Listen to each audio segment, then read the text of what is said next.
Hello, everybody. Welcome to another installment of Show to Be with Mike G, the show of life, the show of absinthe, Bastrop, Texas, music, engineering, and so much more. Today with the founders of Derelict, Airship, Distilling out in Bastrop, Texas, Mr. Matthew Mancuso and Jessica Leigh Graves. We talked just about a year ago about their amazing emerging absinthe project, and things have really changed since we first chatted. So this interview is composed of two pieces.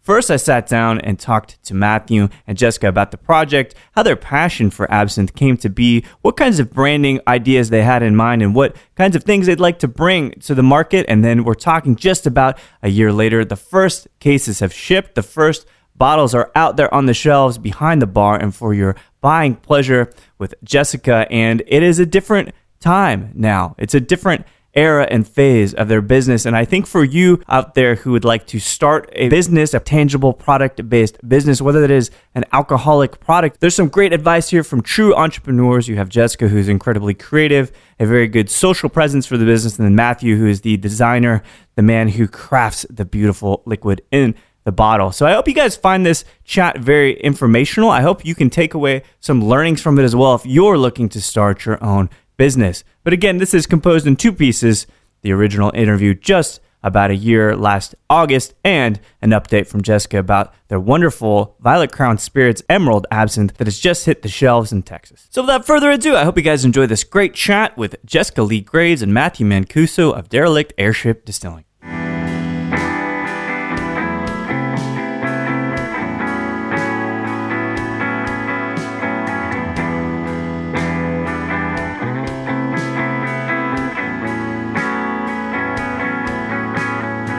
Well, I guess, I got interested in it back in 2009-ish when absinthe was first legalized. I went and bought a bottle of Absinthe at the store, which was the closest thing I could get at the time. It had not Grand Wormwood in it. It was their first version that came out with the Roman Wormwood, I think. Oh, okay. So, it tasted like absinthe, and it was okay. And, when I tried it, I just thought, I could probably do better than that. That's how it goes. Are you married, Matt? No. Okay. So that's how it goes. You're like, well, this girl's dating this guy. I can do better. She can do better than that. And then you start projecting. That's what all this is about. The social network about Mark Zuckerberg is we got a bone to pick. Yeah. And that's why we do these things. So when did you find you first had this lust for absinthe? Like, was it a cultural thing or was it purely just tasting the absinthe? I think it was a little bit of both. It's kind of the legalization and that kind of side of it brought it to my attention. It was like, oh, cool, this is something new. This is something that hasn't been on the market in 100 years in the U.S. Yeah. This is something I want to check into a little bit more. Well, and you have both your ears. There's always the Van Gogh story, right? Yeah. So that's good. I'm glad to see that you've had all these. Your limbs are still intact, which I think is a great thing. Yeah. But I had no weird effects from the absinthe yet. Not yet, right? Yeah. I hear stories. Lemmy from Motorhead talks about these stories of doing absinthe in Europe and things. Do you think that stuff, we both know it's really just high proof alcohol, which makes you do crazy shit, but just the folklore of absinthe, what is it to you? What is it like? What's the kind of like, if you were dreaming about absinthe, what would you tell somebody? The whole visions and stuff like that, I think that's a bunch of crap. Yes. It is. It's like, it totally is. If you finish a bottle of absinthe in a night, you're probably going to be blackout drunk. Yeah, you're a trooper. If nothing else, right? Yeah. No, it's fine. We can, I deal with the things. He's got a phone. I've got a phone. I like Vibrate. I never like to be bothered by it. And he doesn't have iOS. He's got some kind of Android thing, I think. Yeah, some kind of monstrosity phone. There we go. So it's a bunch of absinthe is inspiring, at least, though, from a creative perspective. A lot of people have found solace and kind of deep introspection from drinking absinthe. That artistic area. There's like all the artists. Yeah, were drinking it. That was quite the important social and societal thing at the time. Shortly before it's banned, unfortunately, was kind of its peak. But are you a creative? Now we talked a little bit, so I already kind of know the answer to this question because you have a PhD, right? Master's. You have a master.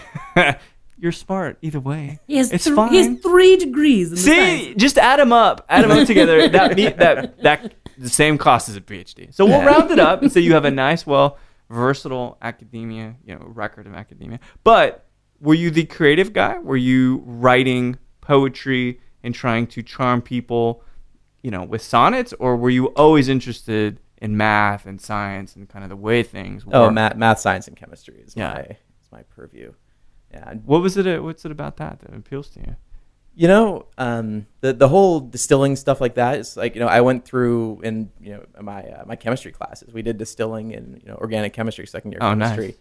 Nice. Kind of got used to that process of separating and that whole picking your temperatures and the length of your columns and that kind of stuff for extracting and that sort of business. And it's just I started tasting the absinthes that were available, and it's just like I thought I could do better, and sure enough, I think that I've got something better than a lot of what else is on the market there. Yeah, and I'm really excited because I've heard about this for some time now, and I try to stay ahead of stuff, right? I always look to see who has new licenses, who has new label approval, and it's really brilliant because I know Graham from from Absinthe or from Tennyson, wonderful dude, gave me some great advice as I was starting years ago. But he was actually a huge help to us when we were first getting off the ground too. Yeah, great, that was one of the things that surprised me about getting into this industry is like how much people were like, oh yeah, the only other guy who's doing the thing that you're doing in this market, go talk to him. And I was like, he's rad. You got to be kidding me. And then he was just incredibly gracious and like, here, let me tell you all the people you should contact, and I'll be sure to, like, when you're ready, let me know, and, just... Do you have, and I have a theory as to why that's the case, besides the general cordiality and hospitality that just is this undercurrent of the people around. But do you know why? I have a theory as to why Graham, besides Graham being a great guy, but there's a reason why I think he's like that. Well, I mean, when you're this niche, like, anything doing well means all of them do well. I think that's exactly the sentiment that we all have to fall into. Gin's a very, very small segment, albeit larger than absinthe globally. But the more that everybody talks about gin, the more that they're going to drink gin. The more that everybody talks about absinthe, albeit absinthe in Texas even though, Tennyson is made in France. But still, like, it's a Texas company that really improves the overall state of that narrative and of that commentary. Definitely. About absinthe. Well, and the people who go nuts over the... artisan small batch craft thing are the kind of people who are not going to have just one bottle, one brand on their shelf. Oh, for sure. People want like a library try this and try that. Right? Yeah, exactly. Yeah. Exactly. It's like the vinyl collectors. Who's the last vinyl collector you met? It's like, well, I only have Beatles vinyl. It's like, really? There's other bands. Like, yeah, but I just need about 10 pieces of vinyl. That's it. Like, then my collection is complete. But so where did you grow up then, Matt? You went to college in Tennessee, you said? Yeah, right? I was actually born in Connecticut. Connecticut. I was there for 10 years. Really? Tennessee for 20 and been here for a little over 5 now. What took you from Connecticut to Tennessee? Folks? Family. My mother, her family was from Tennessee. Really? So when I was 10, we moved down there to be closer to her family. Was it and this is very, very common story, but did folks split or were they just... Exactly, yeah. You have any brothers or sisters? I do, yeah. I have a sister and then a half-brother and half-sister, actually, up in Connecticut. So. Younger sister or older sister? Younger. I'm the oldest. So you have to set the tone. And having, multiple degrees and albeit, a master's, which is still great, but do you talk to your sister and be like, what is she interested in science too? She's actually in energy. She actually has a master's degree as well, and she's up in... Amazing. Yeah, she's up in Philadelphia. Really? Doing something for some power company up there. No, but that's doing very crazy. well for herself. Yeah, it's brilliant. And so you don't have to tell me where necessarily, but you have the day job thing too. We're all moonlighting, I think, in this industry. At the moment, not really. I'm just kind of picking up work as it comes to me. That's good. But I got a lot of stuff going on, so I stay busy. Well, he has some really interesting projects. Like, of course, he can fix just about anything. Sure. Okay. I got a door over here that knives. He does things like that as well. I just need long wood screws. He resurrected my very dead vehicle. Really? Yeah, it was really wonderful. You're not a shaman, are you? It was with actual blueprints and stuff. Well, we did things like we cut our own gaskets. on the laser cutter at the hackerspace and stuff. Really? He couldn't get them. Like it was going to take a couple of weeks to get them shipped. Sure. So he just found an image on the internet and. You laser cut. What material are we talking? Steel, aluminum? Gasket. Well, like gasket paper. Okay. Went to the auto store and bought an uncut sheet of gasket paper. But still. I know. Who does that? But that's right. great. Exactly. Yeah. Right. So that's just one example of how like he takes an ordinary thing and does it extraordinarily. Right. But then tell them about the mosquito thing. Oh yeah. Well, I'm not sure how much I can talk about that because Are you're not developing Right. some kind of weird he's strain of working mosquito? with some No, research no, scientists that he used to work with at a Yeah, so when I first moved to Texas, the reason I actually ended up in Austin was because after I got my master's degree, I started working at UT in one of the biochemistry labs. Yeah. And I worked there for a couple of years, and then I moved on to some other, it was a contract, so when the contract ended, I moved on to some other work. Right. And then somewhere in my 5 years in Austin, I had done a project with another person who was in town through the hackerspace for, I think it was one of those like hackathons or something like that. Yeah. Where she was like, hey, is there somebody at the hackerspace locally that can give me a hand building this device? It was what's called a thermocycler. Okay. So it's what's used to make copies of DNA. You put your chemicals in the tube, and then it heats up and cools it down to cycle the enzymes. And every time you cycle it, it doubles the copies. Oh, wow. And so when you buy one of these, the enzymes catalyze the effect. the DNA copying. Yeah, got it. It's Interesting. enzyme, Okay. DNA copying enzymes.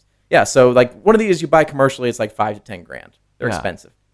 So she was interested in doing DIY bio. So people who are looking to do this kind of stuff at home can't afford a $10,000 device. Of course, yeah. So I helped her design the. She was the programming side of it. So she had like we used an Arduino as the base for it. Okay. And then I did the hardware side. So I cut out the heating block for it. We found a solution for the heater and for the cooling. Right. And then we put together this device that was maybe like $100 that would perform the same functions as this $5,000. So you're the device. perfect guy to go and solve the gasket problems, because there's so many gasket problems at distilleries. There's leaking. You've got tri-clamp issues, pumps, filters, as you're starting to see. Yeah. Oh yeah. But this all, I imagine, is very stimulating for you. Yeah. The assembly and troubleshooting is really like my forte. Do you like being, or do you ever want to be the guy that's out there in the market and the face of the brand? No, not really. So it's like we founded this company back actually in 2012. Oh, really? Okay. And that I say founded as in like we filed our paperwork to get it started at the state level, and then we kind of sat on it for a couple of years because what happened? It's I had the ability to design the product, run the still, that side of it. We actually had 3 partners at the time. So I was the manufacturing, and then one of my partners is accounting, and the other was administration. Yeah. And we're all fairly introverted. It's like we're more than happy to run the business, but the marketing side, the pushing, the people skills, the PR. Yeah. We just didn't really have somebody that fit that, and that's actually where Jessica came in. Well, how did you guys meet then? We met on the internet in 2013. 2013. Well, so it's funny because I saw his OkCupid profile in 2011. I was gonna ask, and reached out to him then, and then I left town, and the conversation dropped or whatever. Wait, so then 2 years later, right? Okay, he sent me a message and saw that we had chat history, and then we were like, we need to go on a date now. Wait, so all right, okay, hang on. That was the part you weren't clear on that part. No, I was not clear on that part, and I like that. Uh-huh. I like that. So OkCupid, which has led to many strange dates for people that I know. Not myself, thankfully. So many bad first dates. so many bad first dates, right? A lot of pictures, incriminating pictures and all of that. Mm-hmm. But so are you guys a romantic unit now? Yes. Yeah.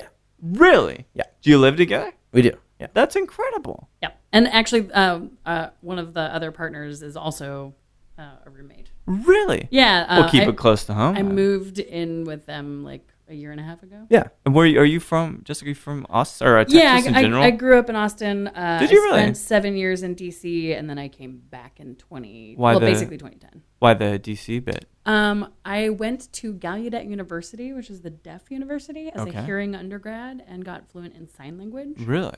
Yes, that was after that was like my 180 degrees from the music career that I had been doing. Started? Yeah. Been successful? Were you touring? Or? Well, so the were doing like the summer, like natural ear music camp, like summer band camp stuff from the time we were like single digit age. My brother and I. What you guys are guitarists, vocalists? What exactly is your specialty? I play the guitar, the ukulele, and the clarinet. Those are the ones that I play in front of other people. Right. And I am a songwriter, and I also sing. So I got an opportunity to go to Nashville. I was in this band that was like this novelty jazz ukulele band called Shorty Long. Shorty Long. Just real quick, do you remember the Squirrel Nut Zippers? Oh yeah. Yeah. We even like were, I don't know, in the running, I guess, at some point to like do like an opening for them. For some reason that's like the genre that comes to mind. It's like tall guys in suits, you know. Yeah, but totally. Still, it's like, but you got it because you, for so sure. I think I can imagine. So do you remember the Asylum Street Spankers? I don't. No. Well, that a couple of the I'm way too old for that. I'm just doing the math by the years I hear you graduate, so I just go backwards. Well, yeah. So like, I was in this ukulele band, and the record that we made, I was in the studio. Like, I turned 18 that week. Wow. And that got to Nashville, and this guy flew me out a couple times, and I was like, this is great, except I don't like this music. Right. And so what's the genre that you aligned to? I mean, I'm much more jazzy, bluesy. I mean, but I also don't like it, the scope of the Nashville machine is pretty narrow. Oh, totally is. You know? Well, now it's all pop anyways. I guess it doesn't really matter, right? Right. Well, and then there's more of like the influence of like hip hop where there's lots more sampling and crossover of genres and stuff. But yeah, it's in 1999 or I guess this would have been 2000 or 2001. Yeah, not so bad then, right? It's like slightly different. Like now, it's even more firmly pop and firmly sampled, but it's always been firmly something, and it was firmly something that I was like, not into it. No, not so much. So I kind of was like,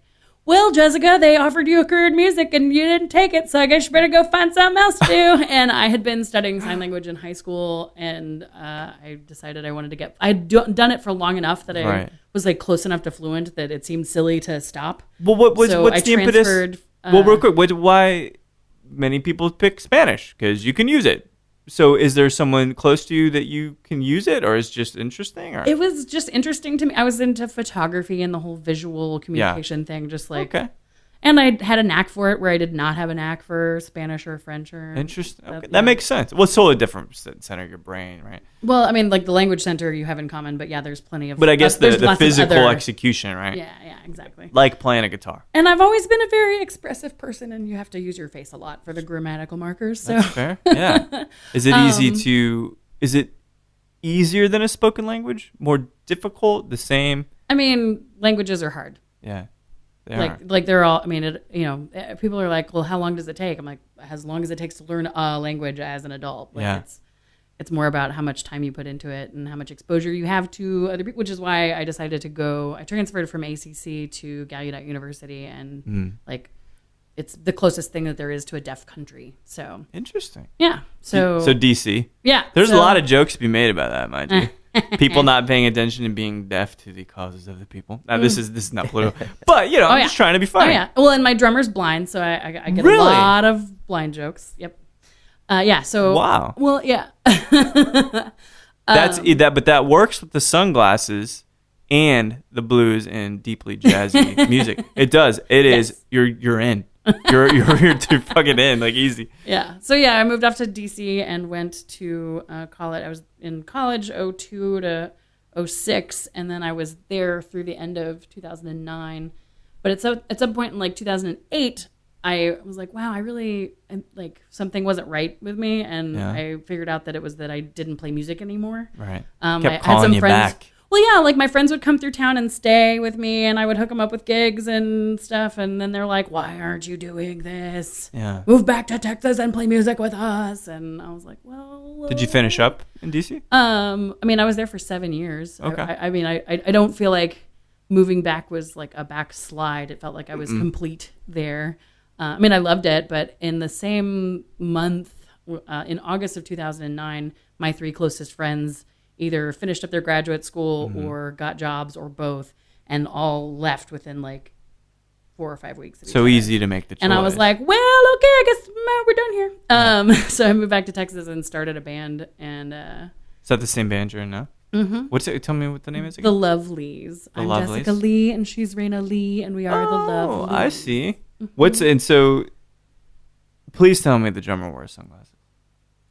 Yeah, in fact, he usually, like, his favorite pair these days is, it's like 2 big pink lips, like mouths open, that's like covered in pink glitter. That's not so bad. Yeah, it's pretty great. What's style-wise? Did it fall in line with what you were wanting to do? More sultry, more deep, bluesy, jazzy? Oh, yeah. Well, because she and I are the songwriters, so it's like everything that we're interested in doing. And we do a handful of covers, but it's all like our versions of stuff. It's not like we're doing... Yeah, right. We do like Tom Waits, but in the style of the Boswell sisters. So right, like what you want, how you wanted to exactly. do it. We have complete creative control. Which is good. It's always good, until you sign with a label. But I think you've learned that piece already. Mm-hmm. Have you found that booze in general, and I use the word booze, it's really not an invective. I love that. I call it hooch and booze. Hooch is good too. Uh-huh. Yeah, it's very good. Yeah. But that it is this amazing metaphor to, or a parallel to music. So you've got bass, treble, mids. That's a daiquiri right there for you, right? Mm-hmm. So you have something tart, something sweet, something boozy, and then you have this kind of completeness. Can you think of what that booze was, or that drink, or that experience that kind of opened your mind to saying, shit, cocktails are pretty neat? I mean, I've always been like a whiskey tequila girl. I like to, I keep it simple. If I have anything other than just neat, it's like on the rocks. Right. No, that's fair too, because absinthe, you add a little water and then you're going. So I understand that. So whiskey was a thing for you? I mean, like, my bandmate loves Jameson, so it's always like a round of shots for the band. I'll drink Jameson. And then eventually I discovered Tullamore Dew. Yes. And don't mind if I do. Not bad. And so, nice whiskey if you can get it. And I don't know, like, I'm not particularly complicated on that count. That's good. And like with tequila, it's like 100% agave reposado, and I'm happy. Yeah, done deal. And it's shown that the 2 times that we've been in the same room, you've been drinking mezcal. So I think you have some kind of predilection towards agave. It feels like. Well, I mean, I find it. It's more interesting than vodka. Yeah, that's not saying much.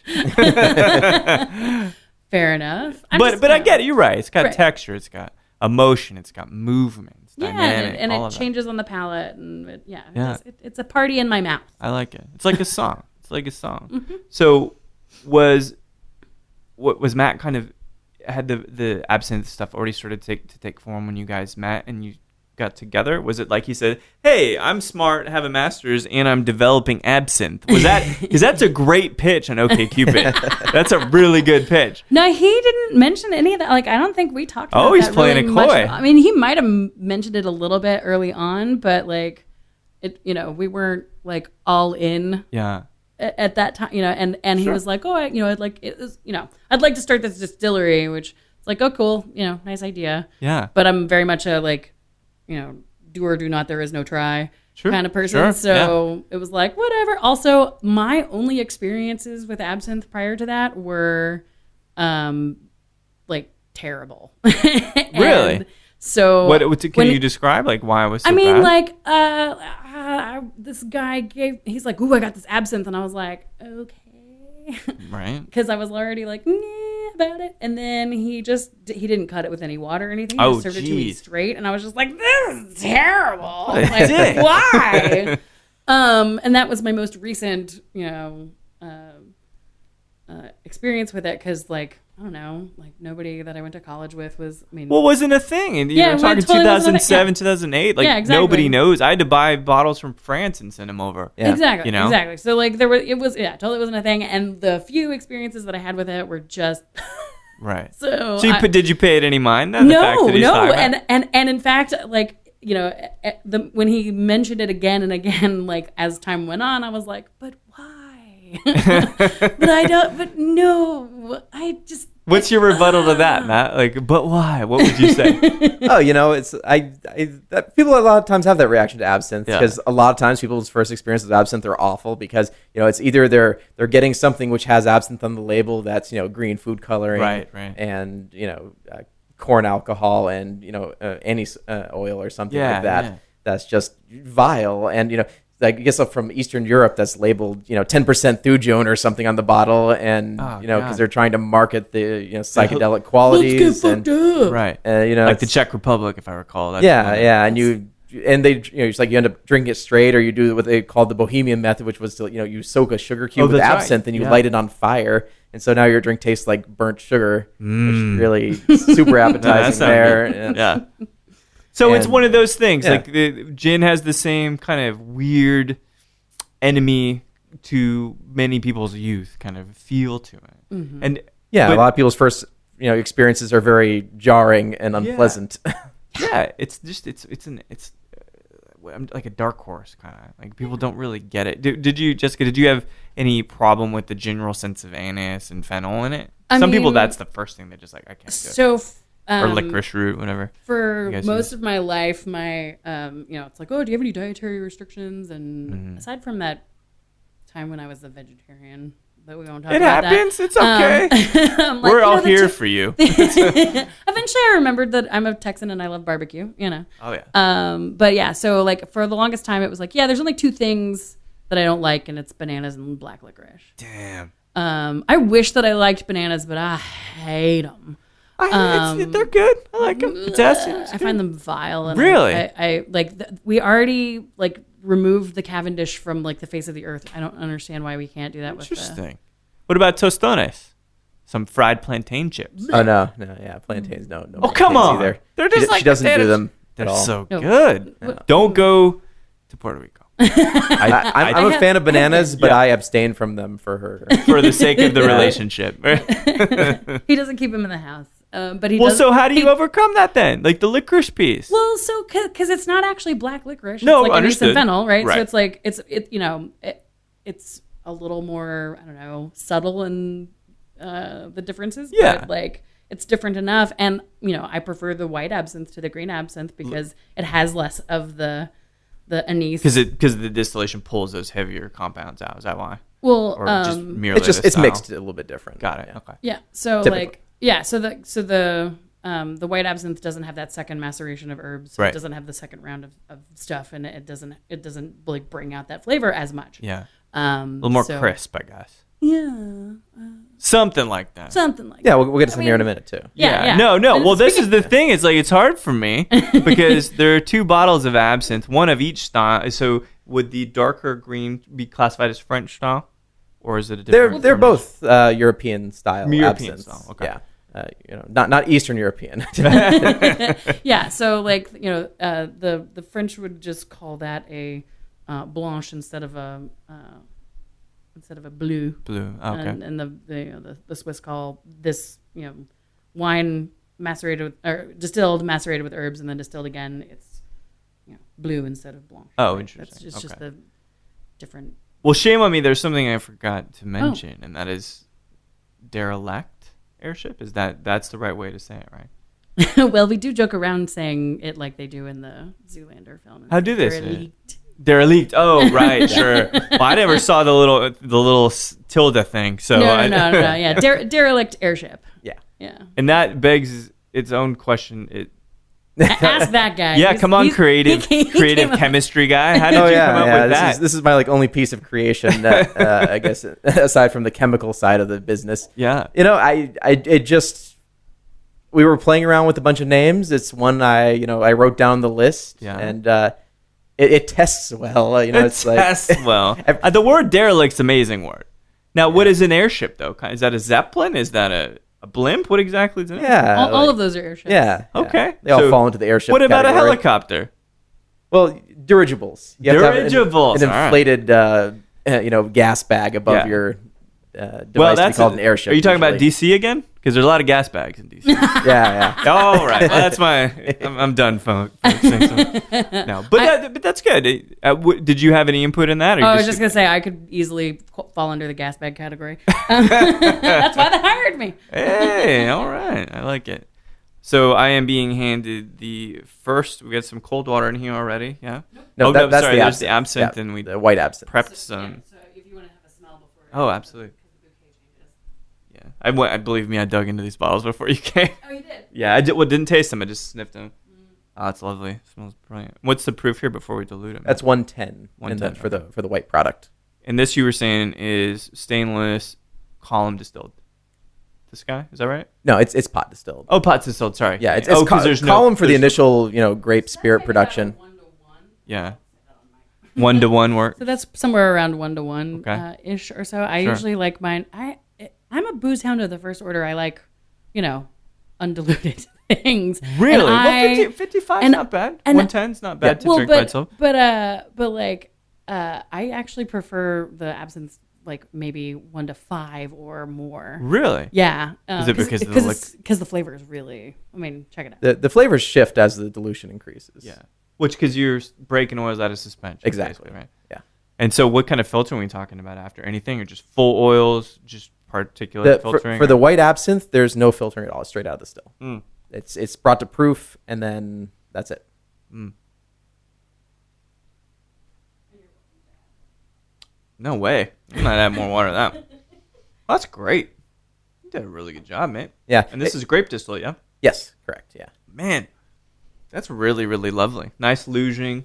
It's a little bit lighter than some of the absinthes are, and we call it so it's kind of the same kind of thing that gins run into. It's like you get concentration of the identifying flavors. Right. So it's let's say it's 1990, and you go to the store and you buy a bottle of Beefeater gin or something like that. Just it's one of 3 brands on the shelf. Right. So they're producing it 10 million gallons at a time in a place. What's the flavor in there? You get juniper, right? It's almost entirely juniper. Yeah, I get orange and some coriander, of course, with those guys. But yeah. it's almost it's the main flavor, and especially when you start looking at the cheaper varieties, it becomes more and more just juniper. Absolutely, using compound oils and things. Yeah, because it's cheaper to produce. You can go buy juniper oil for a fraction of the price that you'd pay to pack juniper into the still. Yeah, and it's cleaner, easier. You don't have to waste. And the same thing has happened with absinthe over the decades and centuries that it's been produced. Is that you get people are like, oh well, it's supposed to taste like anise and fennel, so we're going to make it taste like anise and fennel, and you get these absinthes that are so anise and fennel focused. It's like an unsweetened ouzo. It's like you pour water into it, and it just turns opaque white. And it's like it looks limeade. Yeah, it looks like limeade. Like it's a completely opaque white liquid because of how much anise oil is in it. How much of that? Those oils. Well, and so here's a testament to this, and so normally I think I'm tasting with Pernod, which is I think a grain. Yeah, that's got to be a grain. Yeah, distillate. Pretty sure. So what you get in that one, from many of the experiences I've had with absinthe, you get the graininess, you get the crunchiness. But this, using a grape distillate, what you do not get, which is actually really wonderful, is every bit of the flavor on the palate is ensconced with the flavors that you've imparted. So in other words, the spirit itself is only a vehicle for these things, and it gels together very perfectly. Yeah, it's not washing the flavors out. That's exactly right. Or even the back of palate, the finish is almost perfectly crisp. Yeah. So that's brilliant. And that's what he talked about it for a while, and he didn't have any, or I guess you had like a tiny amount from a batch you'd made like 2 years prior or something, but like it had been over a year since you'd made any, and like there was just nothing on it, And so he made a small batch. So like I actually got to like see, he got out his notes, and like then I started to really see this thing, right? That he'd been sitting on for all So this then time. did it become a not a try thing anymore, and it became a do thing? Exactly. It's like that's the day I fell in love with him. And then well, I wouldn't say that. That happened long before, but I was much more curious and interested once I had put the liquid to my lips, and I was like, wait, this is what absinthe is supposed to taste like? Right. Why didn't you tell me What's but you the deal? But it's like, you can't tell somebody what chocolate tastes like. You just can. Sure, you have to. What's a sea urchin taste like? Well, you're gonna have to kind of taste it. Pointy. Yeah. So besides what we would consider of the botanicals or of the herbs or whatnot that you're using that you will disclose, can you rattle off a couple for me? Yeah. So one of the other things I want to mention too is that our anise and fennel levels are lower, and what that does, what it allows you to do is, I don't know if your experience with like something like Pernod is, your first sip, you get the anise and you get some of the other herbs, and then the anise just coats your tongue. That's right. And you just, like, for the rest of the night, everything tastes like that. Mm-hmm. It's like smoking a cigar. Yeah. And right. I don't know if you noticed, but I feel that this does a lot less of that. Oh, no. Every don't, sip is complete, and it washes off my palate, and I'm refreshed. So I could shift to bourbon after this, and there would be no problem because there's no palate fatigue at all. That was one of the things, like, just the amount of that oil that's in most of the products is just so overpowering to all the other flavors. Yeah. Like, your first sip, you get a bouquet, and then after that, it's just anise. But that's a very shrewd way to do it, because you're thinking about the palate, and palate fatigue is a real thing. Yeah. And you want people to keep wanting to drink more of it. And for how light this feels, even though the depth of flavor is very, very nice, it's still, that's what you want. It's a really, really smart way to do it. Yeah. Yeah, and of course, impressive. You're going to find the typical three in it. The three things that make absinthe, anise, fennel, grand wormwood. Mm-hmm. So those are going to be present in all of them, whether they're white or green. I don't know about the stuff from Eastern Europe. That falls into an entirely different category of things. But like a true absinthe contains those three things. And then just like, like a gin has to contain juniper berries. And then the rest of the flavors are accessories. Yeah. So we just found other flavors that tie in. Sure. Things like mint and coriander. Mint, really? And there's... Any kind of peels? So not in the white. Okay. There's some lime in the green. Interesting. Okay. And... You'll notice the flavor actually pretty strongly. So how does what came first, the clear or the classic kind of less filtered version? Well, you always end up with the clear first. Okay. The method, because you're doing the steps for making the absinthe is you macerate herbs in the. You have grape spirit. You produce that from distilling from grapes, right? Or from wine. You get grape spirit. You take that and you macerate a batch of herbs in it, which is going to contain your anise, wormwood, and fennel, and other herbs. I think we have about 12 in the white and about another 6 in the green on top of that. And then you distill that. You macerate those for a certain amount of time. Basically a gin. And if you think about it, like the process is very similar to gin at that point. Well, we don't use a gin basket though. No. But it's steeped. It's steeped. Well, so Beefeater's steeped. Yeah. Like some gins are. Yeah. And then we take this, which is now a dark green, almost black green liquid. We put that in the still. We filter out the solids. We put the liquid in the still. Right. We distill that. And that produces, after it's been brought to proof, the white spirit. And then we take the white spirit, add a second maceration of herbs, and then we filter that, and that's what becomes the green. That's incredible. Yeah, so I mean, this is really, really interesting. So in terms of the branding perspective, are you going to have different, obviously there'll be different labels, but are you calling this something different? Well, we were looking at doing and nothing's final until we've all... settled on it and it's on the label and it's been approved. So Matthew Mancuso is Italian. You don't say. Never believe it. And we're in Texas doing absinthe where nobody really does that. Right. Nobody really does that in Italy either. He's actually filing for his Italian citizenship. His sister already has it. So now some of this makes a little sense. She said, when I first met Jessica, she said, I've got this crazy Italian distiller. I'm like, oh, and it's this guy. Yeah. The very intelligent chemist. Uh-huh. Okay, makes sense. You're not that crazy yet. But I haven't seen you sip a lot of absinthe just yet. So. Yeah, just wait. So my job, my accountability with the PR and the marketing and all that is that it passed the Ugly American Spelling Test.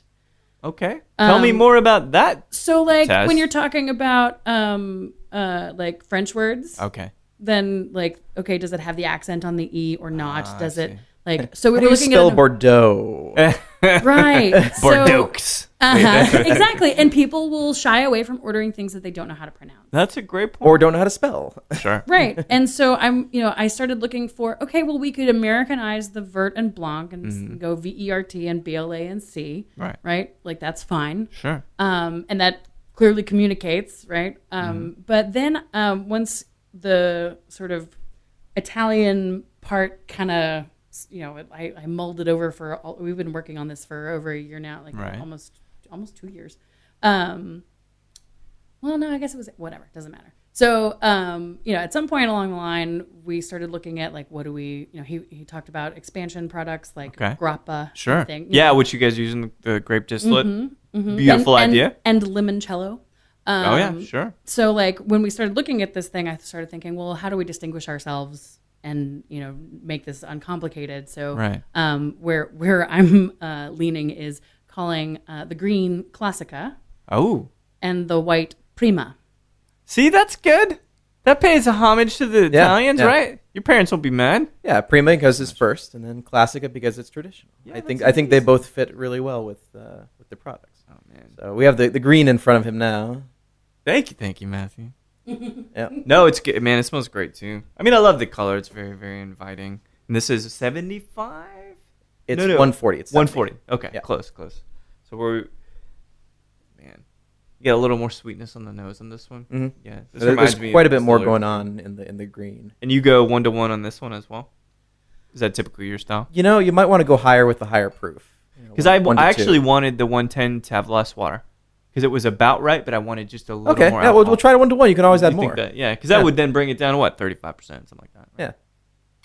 Let's see here. Yeah, my favorite way to have it is with Topo Chico. Really? You mix it like 1 to 5, even to like up to 1 to 10 with a soda water like Topo Chico or something like that. You end up with like an Italian soda kind of flavor to it. That's crazy. It's wonderful. Man, this is interesting. Okay, so it's a completely different experience on the nose, and I do get, and I wish I hadn't asked because I would have said, hey, is there citrus in here? Because I'm getting peel now. Yeah, a light brightness to it that I didn't get. And you'll notice with the green that it's a fair bit more bitter. It's more astringent mouthfeel to it. All right, let's see here.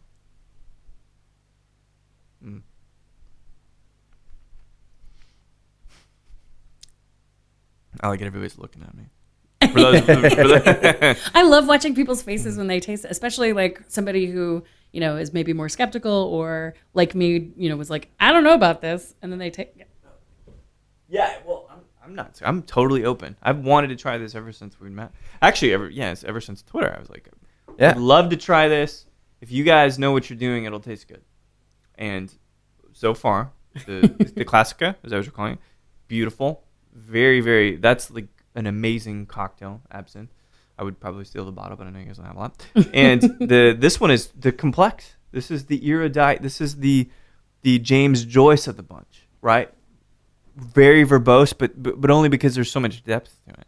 And if you were to say like which one is closer to your heart, Matt, is that fair? The green is definitely the Classica there that you have is definitely the one that's like that. That's so my baby. Green is Classica. Primo is the white. Yeah. So I flipped it. Okay. Yeah. Okay.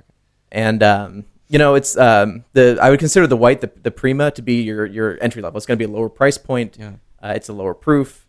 It's it's got good a good palate and good depth of flavor for what it is. Yeah. But it's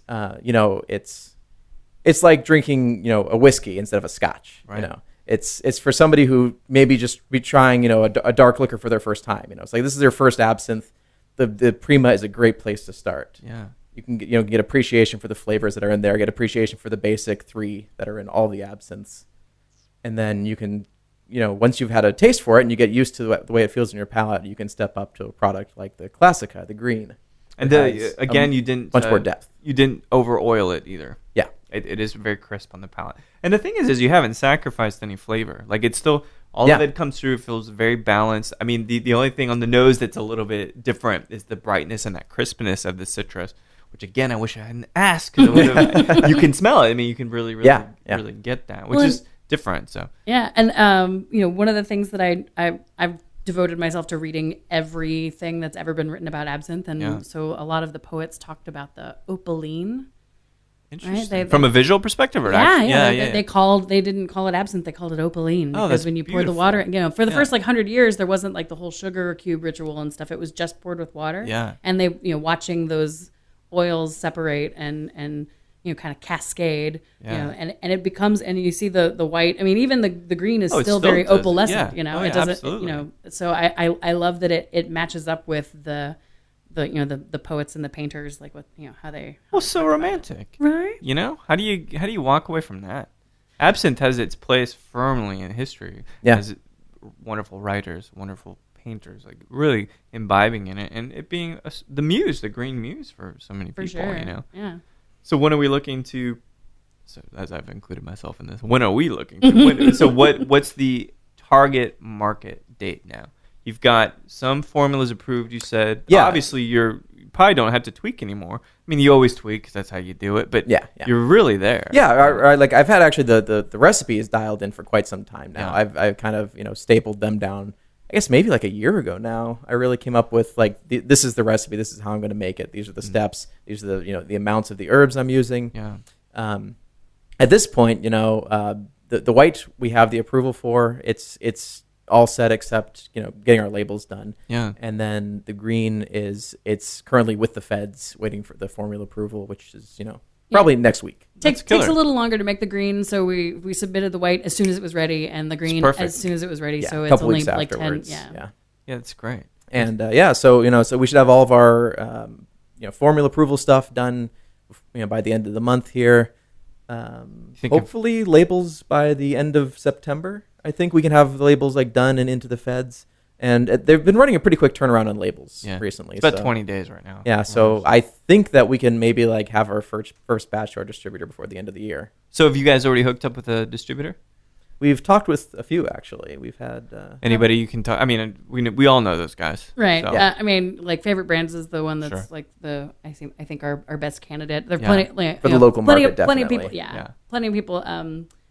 like saw us on the registry and were like, we want to represent you. A lot of the small guys. Yeah. It's that whole area of the business is shifting profoundly too. Yeah, which is really exciting. It is exciting. It's weird because how do you guys feel about what's going to really happen with what people call craft distilling? Do you think it's going to still ride its wave of success for another 5 years? Do you think it's going to stop short? How do you think things are going to go? If you look at the way the craft brewing industry is going, it's still rising. Yeah. It started about 10 years earlier than liquor did because of the change in laws behind brewing. Yeah. And they're still riding the wave up. And I think that craft distilling is just they're just picking up now. So I'd say there's a good another decade or so before it's even at the level that craft brewing is now. Yeah. How do you feel about being the first in Texas, macerated in Texas absinthe? That's gonna be something, Yeah. It's a great place to do business. It's a great state for local homegrown products. The made in Texas thing is just so big right now within the state. Well, and I, as an actual Texan, rather than some carpetbagging Yankee, how many years feel does it take? Deep sense of pride. Yeah. No, it's crazy because people don't expect that from Texas. They don't expect European savvy. They certainly don't expect an Italian chemist to come and do these things. So what does the launch look like for you guys? What if you could do? Is it a party? Is it an article? How's that coming together? Not that you're there yet, but like I can imagine it's like a wedding day. Well, right. Well, I mean, for me, so I am an artist, and the muse that legacy of absinthe is very like. That's real for me. Right. So, I see, like a party, or like a series of parties. Like I want, it's always I'm kind of, wherever I am is kind of a party, but, she brings the party with her. Oh yeah. As he says, like crossing's like, God damn it. I didn't catch any God damn it in that. No, he's happy. It was body language. He's happy for me to take it elsewhere. Yeah, but that's helpful for the brand. You got to it's admit fantastic. that, right? Yeah. To have natural talent that can walk into a room and be like, "We're gonna do this," and you guys are gonna really be intrigued. Yeah, she can get a glass in everybody's hand. Yeah, it's a great addition to the business. Yeah, and I just see a lot of sort of complementary things in like what's already available among the community in music and in arts and in performance. Like I want little sort of fairy mimes running around and screwing with people at the party. Yeah, that works for sure. You know what I mean? Like I want, it's so much fun. It's so light and engaging, and and there's all kinds of really great. I mean, absinthe plays well with everything. So it does. With gin, with tequila, with rum, with whiskey, like it goes everywhere. Are you gonna play up the Texas thing and how it's branded and everything? For Texas, for sure. Yeah. It could be not nearly as good as as you think it is, and and people would buy it anyway because it's made in Texas. That's an easy. That's true. That's an easy. You sell. guys over delivered. I'll put it that way. You totally over delivered my expectations for sure. But it does take kind of a crazy chef, chemist guy, man, to make this kind of happen with such detail and have a narrative and a vision about what it should taste like, because this is not derivative. It feels like it is really a nice fresh take on it, although paying dues to the classic European style. Yeah, the recipe was pulled from, I was mostly looking at recipes from the 17 and 1800s. Yeah. And I found maybe a dozen different recipes from old books, manuscripts, stuff like that. Yeah. And I picked the things that I liked from. I said, and I tried a bunch of different recipes. I probably tried a dozen at least of, a little bit of this, a little bit of that. The little 1 liter desktop still. That's so cool. Yeah, little chemistry glassware set. I knew it. And I'll get some spoiled beer in the fridge. You find I'm just kidding. And it's the first batches I would just go buy a box of cheap wine. Yeah. Would you pour it in the still? Oh, that's funny. Distill out my own grape spirit. See, that's the thing. It's like you can't go buy bulk grape spirit. No, it's hard. You gotta have a license. I can buy Everclear at the liquor store, but I can't buy grape spirit. At the liquor store. It's terrible. Well, it's a travesty to I guess upcoming grape distillate people. Yeah, and I can't go buy it from a grape distiller because I don't have a license and I can't order it from them. So it's until now I do. Yeah. But when we first better watch out now. Jeez. Yeah, no. Like when we first got our license to distill, then we were waiting months on our first transfer and bond to come through. I know, she's telling me to. And so we're sitting with our hands in our pockets, waiting almost 3 months on that. So I just went to the store and bought some boxes of wine and made my own grape spirit because I can just sit on our hands for those months while we're waiting for it to come in. It's amazing when you're backed against the wall. You learn how to make do. Yeah. And it comes to mind. So, I'm drinking the Classica now, and then the Primo is the white. I got that right. Yeah, I love those words. They're perfect. I think until I can visualize it with colors and stuff when you guys have the labels, Prima, that's gonna pump. The Prima, white, the first. Classic, the classic absinthe. Yeah. Makes sense. Yeah. Homage to history. So once this is out and people are loving it, and you've got good placements, all the stuff that you'd worry about as a business, a new distillery. For you, Matt, is there any moment or any person that somehow can give you the affirmation that, like, you did it, man? Like someone that taps you on the back and is like, if they said it, it would count. It doesn't matter what I say. It doesn't matter what it probably matters what Jessica says. But ultimately, like the guy that if he's like, all right, okay, I was skeptical Italian dude from Texas, but you did it. Is there a guy like that for you? Not really, I don't think. Yeah. Just when somebody like Jessica, who had the idea that they couldn't stand absinthe, right, enjoys a glass of it is a lot of vindication. I just enjoyed one. Yeah, like when I first offered her a glass of it, she was like, "I will absolutely not drink that." I convinced her to take a sip, and since then she's become quite the fan. It's amazing. And it says on my business card, brand evangelist, because there is no zealot like a convert. That's a great point. And once she sipped it, she connected with it, and you changed her life, much like the metaphor. It's a beautiful metaphor for your relationship. I'm just going to say it. That's always the note you want to end on. Give people something like, man, I just wish I was working with the person that I loved. Anyway. Aww. But this is brilliant. You guys have done a wonderful job. And I suspect, hopefully before the holiday season, you guys will have your first bottles out. Yeah, that's what for sure. Would love to have happen. Brilliant. And I know you'll connect with the right distributors. And let me know, please, whatever I can do. This is a wonderful conversation. It's been great hanging out with you guys. And the product is just lovely. So you did a really good job. Even if there is no guy, Matt, I'm telling you right now. There's a guy for me. See, well, who's your guy then? So the reason that absinthe is back in the United States is because Ted Bro did some science Okay, that's hard. Science is hard. So, like the proof that they took to the TTB that there was no thujone. So it wasn't actually legalized, right? I'm trying to get him to stop saying that because it's not actually that absinthe was legalized. That's true. Okay. Illicit substance, right? Yeah, the ban was placed on thujone content. Thujone was considered the thing that made people go crazy in absinthe. And Ted Bro did mass spec analysis of classic absinthes.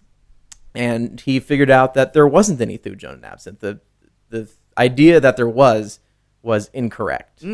And so he proceeded to then make a batch of absinthe, which, in the traditional ways, which had no thujone in it. He brought it to the TTB and proceeded to change their mind. Yeah, say well, look, this doesn't have any thujone in it. Can we sell this in the U.S. and call it absinthe? And he's a chemist who turned to distilling after getting interested in absinthe. So he's like, it's amazing. Like the closest thing to this guy that I know of. And where do you find him? Where do you find Ted? Well, I tried to run into him in New Orleans at Tales of the Cocktail. Yeah. I ran into Dale DeGroff and I gave him my card. You run into Dale all the time, I think. Yeah. So trying. I've got an email introduction to one of the people who works for him. So that's amazing. So hopefully I'll be able to I don't know. Maybe that's what my gift will be back. After letting me try this amazing absinthe, is that I'll try to get you hooked up with Ted. I would love that. We'll see.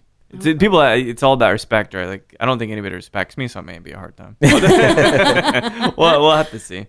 But yeah, I would love to get these two, him and that guy, in a room together because there's nobody who can nerd out like another chemist. Oh my gosh, on the distilling front. It is It is like the most boring thing to watch, but it is the most engaging thing to be involved in. Right. It's like watching a Michelangelo Antonioni movie. That's a joke for those deep film fans. Slow as shit, but I'm sure you had a lot of fun shooting it. Terrence Malick, same thing. Mm-hmm. It's a nightmare to watch. But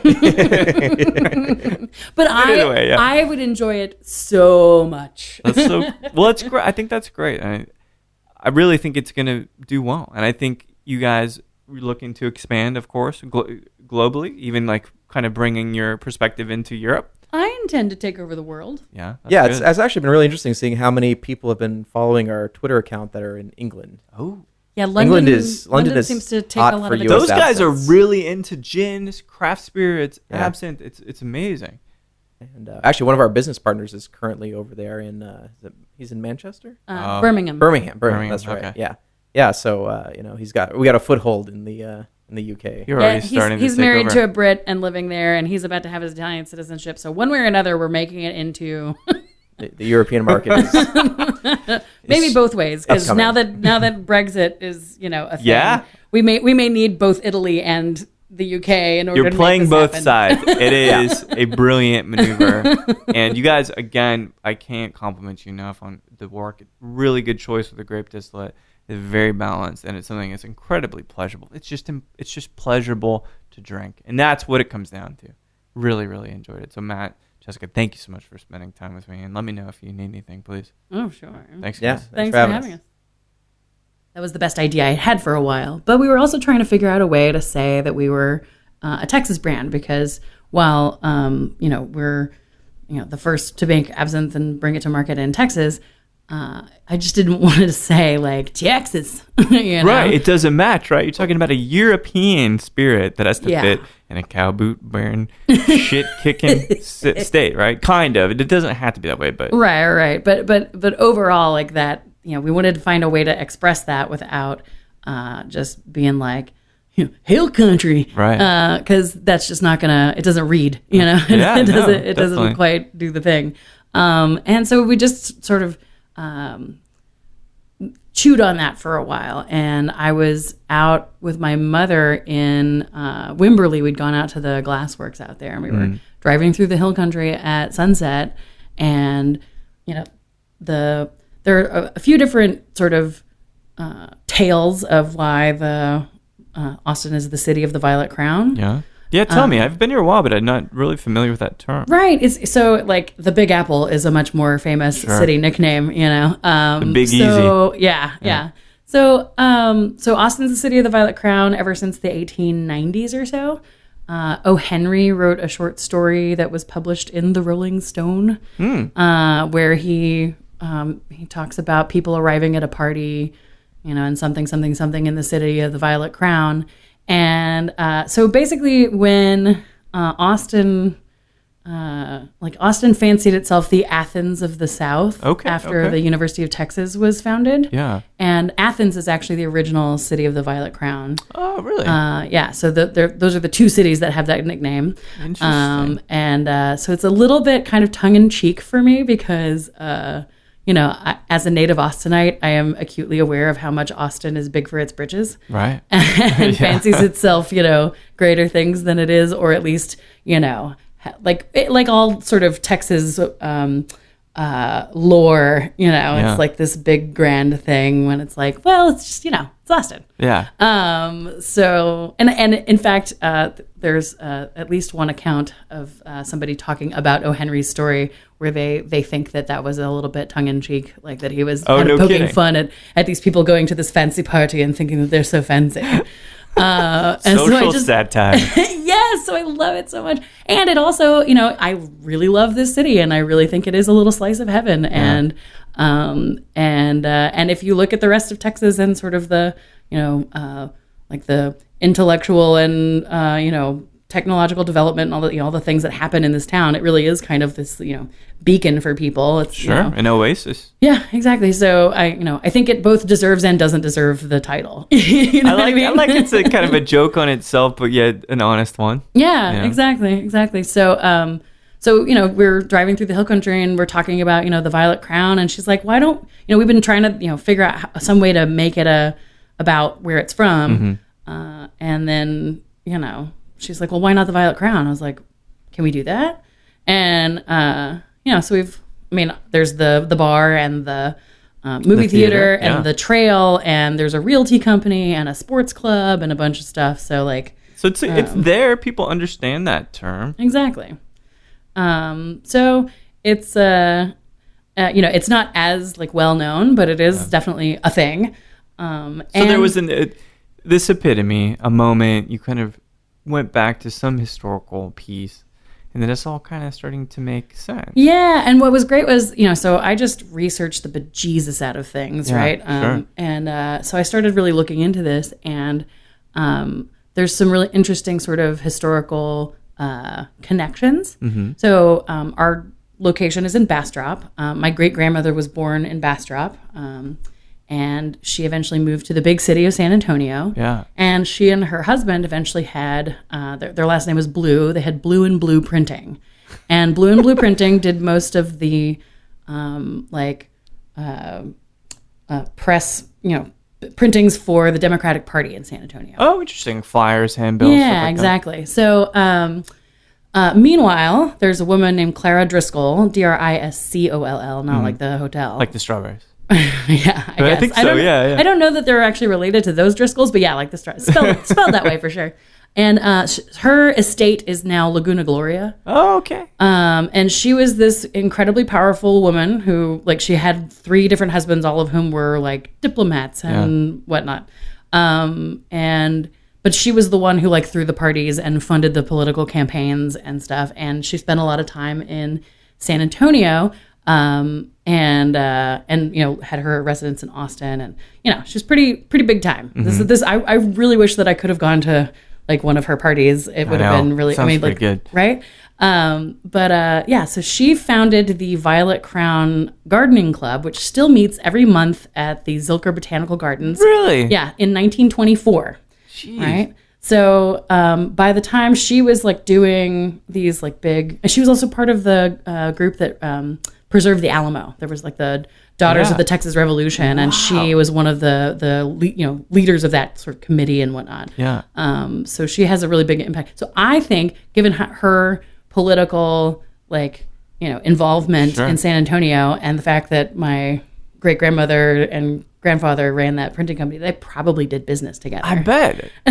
So there's our connection to Bastrop with my family history, right. and then the printing, the debutante wanting to. I mean, it is all related. Yeah. And it took you guys how long to shift gears? So we talk about label approval. There's these details people don't really understand behind the process. So how long did it take you to say this is how it looks? We've designed it exactly as we want. So we've done actually probably like 85% of the work since September of last year, because that's when we got our loan and we could actually buy the equipment and pay people to do things like label design. Let's see. Yeah, we had to get our formula approval and all that stuff, and that came not that long before the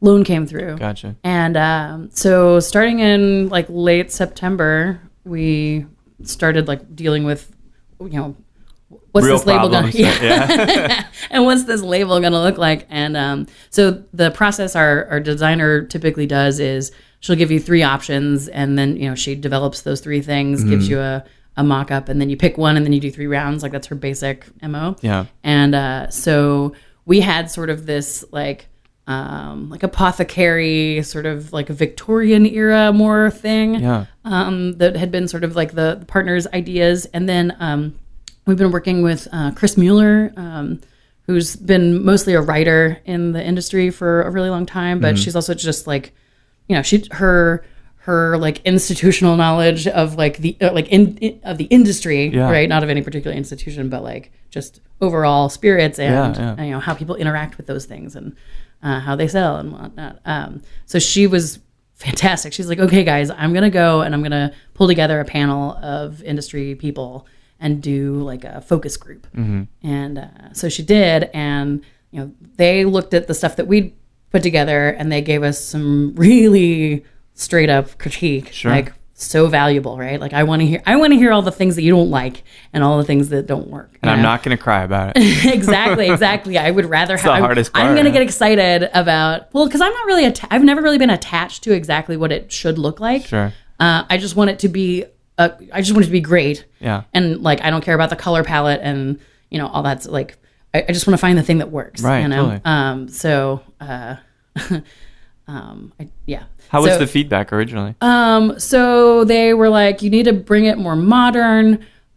Which is ironic, given it's paying homage to the past and it's more historical looking. Well, more modern than the era that we'd selected. I see. Okay. So they were like, bring it up to like Art Nouveau or something. Yeah, they named a specific more the Muka than like, right. That's funny. And what else did they say? They were, they're like, don't use green. That's too obvious. Yeah. And I kind of agreed with that, Gold was a good choice here. Thank you. Well, also, New Orleans is black and gold. Yeah. I'm a Saints fan. So it really there's a lot of like subtle like parts about that. It's not because it's New Orleans or something, but it definitely fits there, But yeah, they we're just sort of like, don't do that and don't do that. Basically, all the things that you're going to do, don't do that. Do this instead. And it was some really, really great stuff. They had some very specific things to say about exactly what we done, and it was really fantastic. And the Derelict Airship, the distillery name really is very specific to a kind of a niche thing that's going to appeal to like millennials who are into like steampunk. Yeah. So that's like a very small market segment, and we really wanted to go more places. So absinthe is a small segment in itself, so you want to include as many people as possible, right? Right. Make it accessible and sexy. So we started dealing with here's the next set of stuff, right? So we had 2 options now for our designer, and because she'd been working with us for a while, and she really she knew the product, she knew us, she knew what we were trying to do, and she's done several other like product launch, packages before. She's designed something from nothing before. We just gave her the 3rd option all unto herself, and this was maybe like a couple of weeks after we'd given her the options to work on. We came up with the Violent Crown Spirits. Got it. So like right at the tail end when that's easy change at least once she picks the font here's out, a whole right? entire concept that you had nothing for the last couple of weeks that you've been working your ass off on this. Here, go with that. But luckily she'd left her own option as the last one to do, and so she ended up with this beautiful design which we loved, but like the thing that came out looking overall best was the option based on the the feedback from the panel. Interesting. The focus group Yeah. option. So and she'd gone, so like the 1930s were a throwback to like they had a lot of ancient Greek stuff. Like absolutely. Yeah. So she and of course I talked about the goddess Artemis, right? Namesake of Artemisia absinthium. Sure. So she puts her, with her hunting dog and a patch of Artemisia absinthium on the label, and it's like, ding! Oh my God! sense. How did we not think of this? Tying it all like back. I couldn't have made it up. That's literally why you have to hire a designer. Yeah. But then she also did this crown element that was like at the top of the bottle design. The front top element was this crown, and so we just like scooted the bottom line of the crown down and put Violent Crown Spirits in it, and boom, there's our logo. Yeah, it made sense. And so we pulled that element from her like solo, go be free, go design, and then brought that into the like whatever was on the top of this didn't quite fit for us, and then so we just added that thing in, and boom, it was Starts done. making sense. Yeah. Well, so if you were going to do this again, before we talk about kind of like you finally got these bottles in your hand, thinking about that design phase, if you're going to go do this again, what things might you change? Well, I mean, it turns out that a lot of the sort of hindrances that feel really frustrating or whatever turned out to like give us a lot of time to, like I said, chew on things. Sure. Like I don't know that I would change anything about that. Like being stuck in that space and just having to like let that rattle around in your brain for a while kind of like made, I feel like that's sort of a similar thing with like songwriting is like you have to, because as a songwriter, it's sort of a way I relate to a lot of things in my life. Yeah, sure.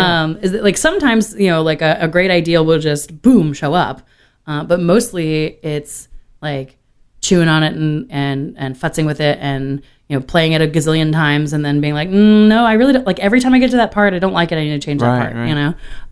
And you only have that when there's like no possibility for like the deadline's too far ahead or you're waiting on something.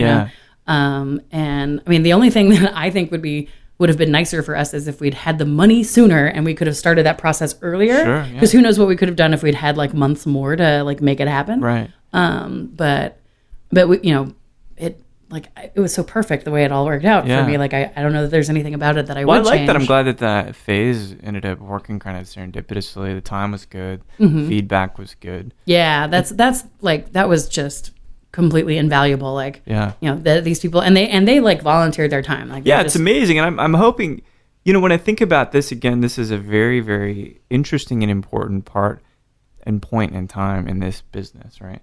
And I think it's important for people to understand how this process goes, because this doesn't have to be about spirits. This could be about anything, right? Right. And so now you've went through this process of which you've brought the aesthetic to this wonderful, tangible form. There were delays with bottles. These are things to always expect, right? Delays in parcels and shipments. But getting that first case bottled and getting that first complete product in your hand, tell me how that moment felt. I wouldn't even say that it was like a moment, like because there was such a huge like the first shipment of bottles came in and like 70% of them were unusable. Yeah. So there's like I guess there was a moment at the end of the day where we'd finished bottling like the first 60 cases or something, right. And we'd put the stickers on and we'd like sealed the things and put the labels on the boxes and everything, and then we just like we set aside our first 6 bottles as like distiller gets number 1, Chris gets number 2, I get number 3, that's amazing. that's commemorate the time. Yeah, exactly. And then we set that aside, and I took a photo of the box and everything. But then it's like back into the sweaty warehouse, right? Like there might have been like a moment where that was a thing, but otherwise it was just sort of like, and now I got all this other shit to deal with. and how was obviously you and I talked a bit about this process of finding a distributor. How would you just describe that process? Was it tiring? Was it serendipitous again, meeting the right people? Well, I mean, from the very earliest time, like I'd met, reps from different distributors, sure. And I think really the overarching trajectory was like,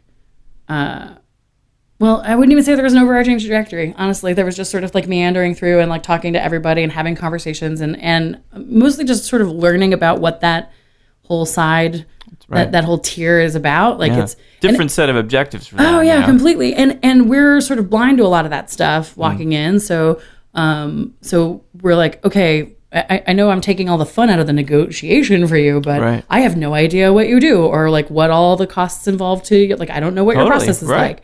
I don't know what that's, I don't know how what I price my bottle at is going to affect. I don't know how like standardized your markups are. And I don't know what your process for like dealing with, retailers are and stuff. Like, I don't know any of that shit. Right. So talk to me. And so what I found was that like mostly people were really, generous about the information that they gave and everybody knows everybody and, it's easy to like have conversations with people. And then sometimes I'd walk away from those conversations more confused than when I got there. And so they basically, we ended up coming to our like conclusion of like who we should go with, based on a few things, but one of them was like I was really clear about what they do, what their strategies are, what their markups like, what their plan is, and what our relationship is going to look like, what they're going to be doing over there, what I'm going to be doing over here, what we will do when we're working together. Like that was all a very clear picture for me, and so that was like it was really easy to say, I know what the fuck is going on over here. I'm going to do that. So, and yeah, like there's just, some of our, what could be options for us, I think are a little more limited because of how tiny we are and how tiny our budget is and stuff. Yeah. Like there are places where we could maybe fit into a portfolio, but we would have to have a much larger marketing budget. I see. And we just don't have that. So you start, I mean, this is the thing that's kind of, again, it's like really important information. Ultimately, you guys are working with True Distribution. Yeah, Texas True, yeah. Ross Tremonte, the hardest working man in distribution. Yeah, I need to talk to him still. He seems like an interesting guy working for the small guys. Yeah. Do you think that having, because this is a choice many distillers, brewers even are going to have to really make, were the big guys really an attractive option for you, or would you much rather prefer with the guy that has less resources but can really, really work hard for you? Well, yeah, that's the thing is like I can I know that he's got the time, because he's only got so many things in his portfolio. I mean, he's constantly bringing new things on, or consistently anyway. I don't know about constantly, but he's growing. Like he first knocked on our door, metaphorically speaking, when we like hit the lists, like when our distiller's permit, I think just application showed up. Maybe it was after we were approved. In any case, we showed up on some list in the Texas, and the TABC's like distillers list, and he called us within the first like week or something. Wow. And that was 2 years ago now. So I didn't realize it was so long ago. Yeah, we started renting our I think it was after we'd rented the space. So it would have been almost 2 years ago. It was like August of 2015 when we started renting the warehouse. Sat empty for 13 months, huh? Yeah. That's a piece I think people should realize is you're going to have a contract signed for a lease before TABC will even review this. Yeah, because people and businesses don't get permits to distill spirits. Addresses do. That's right. Yeah. So as soon as we move, we have to get a new permit. Yeah, it's crazy. Yeah, it's loony. And it's terrible trying to do this as a small business because you're supposed to be able to prove your business history to get a loan, and you have no business history. And we have no business history, and we don't have an option to do that until we have the money to do the thing. I know, it's very frustrating. Yeah, I mean, it's frustrating for any small business to do that, like even like completely other categories, but we have some pretty serious barriers to entry as distillers, for sure. Absolutely. When did the first bottle hit store shelves? I saw there was some at the Austin Shaker. Yeah, that was the first one. Yeah. And that was like a week and a half ago, maybe. Oh, is that it? Oh, yeah. Oh, that's incredible. Yeah, so our so Ross picked up the first order from our distillery, like the second to last Wednesday in June? Yeah. Something like that. Now you're starting to see. Or maybe like the 16th or 17th of June. So, and then it like, started going out to like people ordered it. And then like the next week, he started making deliveries. So that would have been the Austin Shaker and then whoever else. And then I think in the the next week and the next week, more people started ordering it because we've started to actually like go and beat the bushes and give people tastes and stuff. So I think it's now at J&J Spirits. They sold their first bottle last week. Cool. I get, because I have like the friends out there, like I get, little nuggets of information. Somebody texted me a picture of the bottle.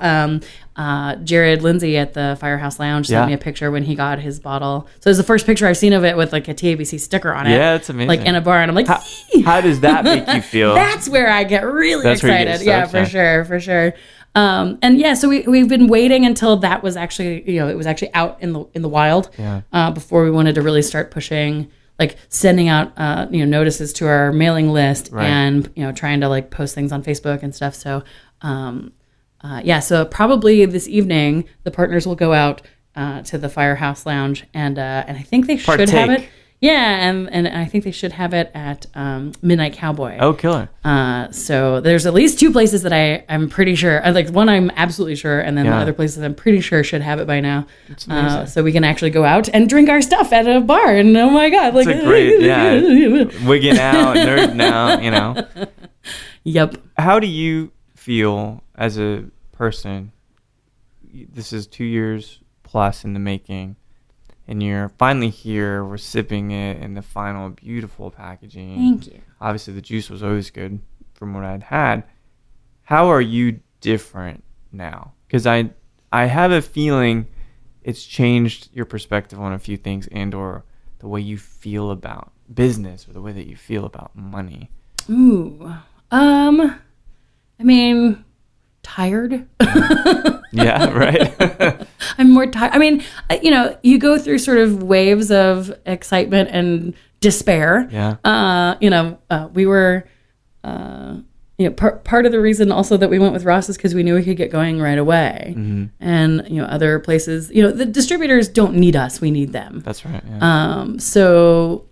But like part of the thing was like, we knew that he would pick it up like the Wednesday after, whenever we got our paperwork through, he would be coming through and picking up an order, and it wouldn't necessarily be as big as an order from a different distributor, but it would go. Yeah, for sure. And our fiscal cliff was swiftly approaching. Yeah. And that one order moved our fiscal cliff about a month and a half. Yeah. Yeah.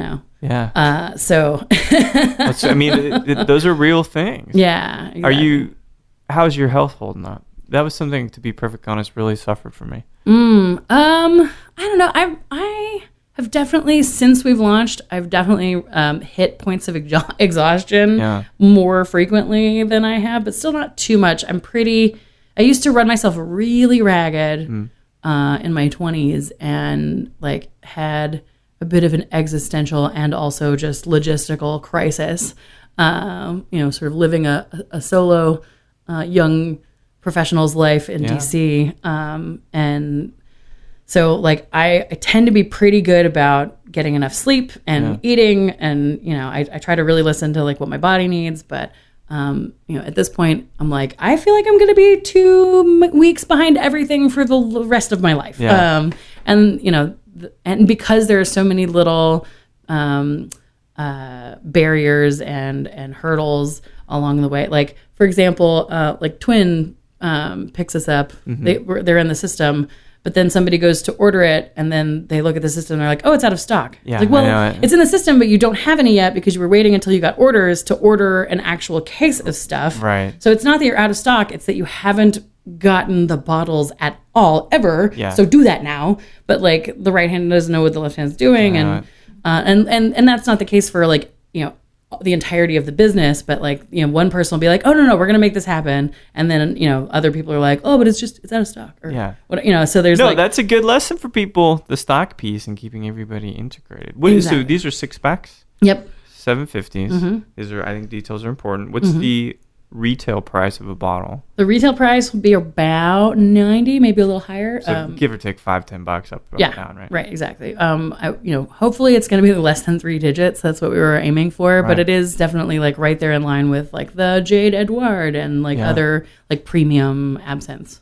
And you've went through this painstaking process with the Emerald, which is a beautiful spirit, and you're going to go and do it again or a blanche or opal, as you guys are calling it. Yeah. When do you expect that will hit the market? We'd like to have it out by the end of the year. Having more than one product will make a difference for trying to push things beyond just the local thing, but we have to sell enough of the first one to afford the glass for the second one. Yep. One hand washes the other. One product washes the other. Well, right? and most of our so we got no cash in our loan. It was all lines of credit. Yeah. And it was all based on personal credit, not business credit, because we don't have any business history at the time. So all of our cash came from friendly family loans. Our generous family members said, well, the rate of return you've offered us is better than what our money market accounts are doing right now. So let me kick you a little cash. And thank God for that. We're members of the, as I call it, the Lucky Sperm Club, that they're not only in the position to do such a thing, but also willing to, that they, believed in us. And so, that's, and anytime I've heard somebody talk about getting started, it's basically other members of the Lucky Sperm Club who have people who will do that, because otherwise you end up with, people who you're just strictly in business with, and they don't treat you the same. No. And, you go the 6 months over your, time when you thought you'd be having income and you still don't have any income, they're not going to be as kind to you. Yeah. So we're hoping we can, also get enough, proof of, income that we can roll all those personal lines of credit into an actual business loan. Yep. But who knows how, I don't know if we can do that in 6 months. It might be well into 2018 before we can get anywhere close to that. Yeah. So. These are really great things to be open about, because everybody in this commodity anyway, they're going to go through these same problems. And I really hear what you're saying. It very much resonates. And I don't know that everybody talks about that, but no, they don't, but they need to talk about that. I agree. And I'm always pretty, candid, and, there's only a handful of things that I'm not going to tell you, and that's just super proprietary stuff. Yeah, and that's fine. But mostly it's here's what the business is like. Here's what's going on. Exactly. I'm working 4 jobs right now, and only 3 of them pay. Right. And now this one is taking up even more of my time than it was. And, I wish I could, get a paycheck, but until we, are making enough money to just pay for our, bottom line, then, and it takes a while. It does. And then every little thing along the way, it's I tried to order it and I couldn't get it. And I'm gah! Here are people who want it on the shelf, who've created a cocktail and want to have it available for customers. And they are, struggling to, get somebody to, bring them a damn bottle. Yeah. And people are only going to order a bottle at a time, because it's a slow moving category. It's a premium, it's a high dollar item. Some people make real funny faces when I tell them how much it costs. Yeah. Well, they just don't understand the market segment, obviously. Well, yeah. There are other folks who don't bat an eye, because they know what that, where it fits in the category and on their bar, It's a little tougher sell to somebody who's doing more a volume thing than a craft thing. And but for them, I'm just dude, it's easy. Just add water. Yeah, there you go. Dilution. It's going to be built in. And that's a great point. It does insulate the cost a lot for the bars. Well, it's, I'm glad we get to catch up and talk about this stuff. In a way, this is semi-selfish of me, because I really wish someone had done this for me. That first quarter operation, and then everybody's so excited, and I've had a class about this same thing. People rally behind these new things, and Texas is a great economic power, so there's so much potential for anything spirit wise, especially absinthe. And I'm glad that you guys are the first, and I'm glad that it's good. Yeah, right. It would be really terrible if we were the first ones to do it and then it stank. Yeah, well, there's always one of those. The first this, the first that. People will be diving into all of it, but it's good. And we'll always, I always like to touch base and see how stuff's going with you guys. And I'm really excited to see what happens, and I'm really excited to see what the opal looks like. It sounds like amazing design in the works there too. Yeah, I can't wait to bring that into the world. Yeah. Also, I think it's gonna have a little more versatility. Because people expect absinthe to be green, but when you actually get to the actual applications and whatnot, it's got a little. It's because it's such a particular flavor, and those flavors are so strong. Having a slightly less complex set up. I think the Opal is 9 herbs, where this one's 13. Yeah. You know, a bit tighter, I guess. Yeah, and a little less heavy on like the things that people think of absinthe as having, right? Like the anise and stuff. It's going to be a little. It's going to just be a little more, I don't know, like gentle of a flavor. That's a good way to put it. Yeah. Well, the last question I've got for you, and this isn't really too much of a stumper, but you've been through some shit now. You've been in the battlefields. You're going to be in the weeds for a little while. That's just how it goes, right? Mm-hmm. You feel some financial responsibility to people, which begins to wear you down, but so much potential. How do you feel about being a mentor now? Like going out and saying, you guys down the street are going to start a distillery. Do you feel like reaching out and sharing these war stories with them too? Oh, absolutely. I mean, I in my other endeavors, right? Yeah. I have less of it, I suppose, as a musician to like other people who are working musicians, but like I teach my instrument, and so I'm already in a sort of mentor role there. Good point. Yeah. And then as an interpreter, September will be 12 years since I started working as a professional sign language interpreter. Yeah. Wow. And I've definitely mentored, many students going through interpreter training programs and. Just sort of noobs, giving advice along the way, and then had more like formal, mentorship things. It's, I'm one of my sort of values as a human. I declare that mostly I'm here for like joy and inspiration, but I'm also like interested in like I'm here to be of service, right? Like that's basically what I'm here for. That's what my interpreting work is. And while I have like also sort of more selfish aspects to it for myself, like I get a lot out of like playing music for people. Right. Like yesterday I played a gig at the airport, and like it's just a captive audience at a little cafe, like waiting for their flights. Like they're not there for me. Right. But when I get to playing, and whether they're getting into it or not, I'm getting into it, and there's like this like high voltage like actual physical experience that I get from that, and I think that's, sort of the vibration of that sort of like offering, that sort of it's I consider it like a connection to the eternal, and they've actually done studies about people doing generous things for other people, and that you actually have like a physiological response to that. Absolutely. That like you feel better when you do things for other people. Yeah. People want to do things for each other, and I've definitely seen that a lot in the booze business. Definitely. People want to support each other. People want everybody to win. And even in places where, or like situations where people might have like competing products or competing endeavors of some kind, there's still a lot of camaraderie there. And I love, that it's, the service, and like we're hospitality, like it's very much to be of service to each other. So absolutely. I think that fits all entirely into the whole thing. Yeah. You get what you put out there. Mm-hmm. And there's room for everybody. Sure. And you don't have to, those are great lessons to learn too. You can all compete for the same piece, but it doesn't mean you can't collaborate. It doesn't mean you can't work together. Yeah, exactly. And I don't think there's actual scarcity. No, not at all. I think a lot of times people operate from scarcity, but there's no reason to do that. There's plenty for everyone. Yeah, absolutely. It's just a matter of getting that to work. Yeah. It's all about personalities at that point, right? Yeah, I guess. Well, and like willingness to be on the same team. Right. Yeah, that's what I mean. Like egos come into play, wanting to collaborate, wanting to make it about us versus me kind of thing. Mm-hmm. But it's gonna do very well, and I imagine once you guys start submitting it, if you plan on doing that, it's gonna sweep. I mean, it's a delicious spirit. You guys have done a lovely job with it, and I'm just glad we could get to catch up and talk about it. We'll talk soon, Jessica. It'll be interesting to see, and again, with the USBG stuff, keeping on. People will be excited to support you, I'm sure. It's a lot of fun. I enjoy being of service to that community as well.